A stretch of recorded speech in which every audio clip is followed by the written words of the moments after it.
Thank you, Chairman Risch, Ranking Member Menendez, for this important hearing, and thank you to our witnesses. China is, as we all recognize, the greatest foreign policy challenge the United States faces today, and how we engage with China will shape this century, our place in the world and our role. And there is bipartisan recognition. We are better equipped to compete with China if we work closely with our allies and partners from around the world, in particular, who share not just our interests, but our values. And so I want to commend Senator Menendez, Senator Rubio, and others for the crafting and introduction of the AXA bill. I've been trying Todd. every day. Senator Young. Senator Young, you're still with us. I'll keep going, if I may. Please do.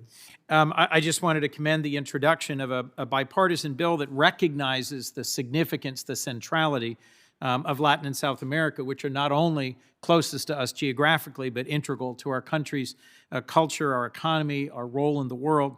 And China's efforts to undermine or replace our relationships in this region, as well as in the Indo-Pacific, are concerning, even alarming. There are positives. We've all talked about the DFC. The good news, I think, is that in every region, we want to see more of this powerful tool that can help advance transparency and American engagement. One of my real concerns is ways in which the Trump administration has enabled China's growing influence by threatening and in some cases succeeding in abruptly withdrawing troops or withdrawing us from international organizations. So let me ask a few questions designed to get some clarity around that, if I might. Mr. Stilwell, Assistant Secretary Stilwell, if I might, just to put a point on that, the administration reportedly weighed withdrawing troops from South Korea, a move that garnered bipartisan concern on this committee and on the Hill. Can you assure us the administration is no longer considering a withdrawal of troops from South Korea, and that if any such changes were made, it wouldn't happen without close consultation with our allies and partners, as well as with Congress? Thank you, Senator. Of course, these issues all require cooperation, so agreed. We'll consult, and but there is no discussion of that in the State Department. Thank you. I respect and recognize that the administration is being forward-leaning in engagement with Taiwan. We're in a moment of great, I think, regional challenge, and I was wondering whether, as some commentators have suggested, there is some consideration of ending strategic ambiguity and clarifying our commitment to Taiwan, and whether, if there were to be a public change in that position, there would be consultation before that decision was taken. Senator, it's a very good question. It's been one that's been very publicly discussed. I gave a speech at the Heritage Foundation on clarifying the 6 assurances.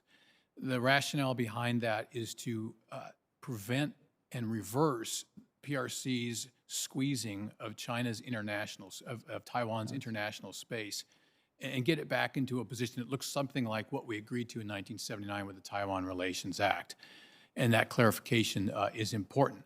However, this was not an indication of a change in strategy or policy. It was simply reversing what we've seen in globally as far as picking off Taiwan partners, as far as keeping Taiwan from attending the World Health Assembly, which the one place that figured out Corona first and understood it best were the people that could have helped out had they been allowed to participate, and any number of other multilateral activities that Taiwan is allowed to participate in meaningfully. And so we are working hard to clarify that. Thank you. Thank you. Ms. Chung, if I might, in the time I've got left, you mentioned the DFC being on track to deploy $12 billion in financing to Central America and the Caribbean. Tell me how state and USAID are coordinating. OPEC was long a piece of a development strategy. DFC has a broader range of tools and resources and reach. And I think if we're to use the DFC as a way to advance our values in terms of transparency and higher labor standards and higher environmental standards, there also has to be internally coordination with the USAID. How do you see that proceeding? And do you see any role for the DFC and for our presence in the region to directly combat digital authoritarianism and strengthen civil society as is urged in the bipartisan legislation, AXA, that was referenced earlier by the ranking member. Thank you for the question, Senator. In terms of USAID and state, we are in lockstep on our China strategy through the America Crece, which is an interagency effort, but also through the USAID's Clear Choice framework that looks at governance, that makes sure that procurement and civil society are all involved in the transparency efforts and to bring those issues to light when we hear about opaque deals from China or any other country. So we are working very closely with looking at USAID's programs and state programs to make sure we are closely aligned.